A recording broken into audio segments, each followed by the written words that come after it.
25 তারিখে assembly call করেছে, প্রত্যেক দাগ শুকায় নাই।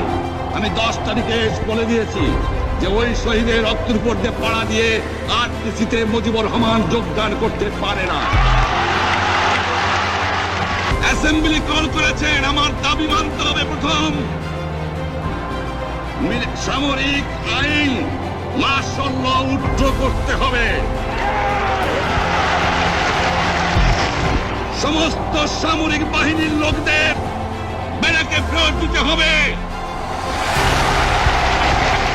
যেভাবে হত্যা করা হয়েছে তার তদন্ত করতে হবে। আর জনগণের প্রতিনিধির কাছে ক্ষমতা হস্তান্তর করতে হবে।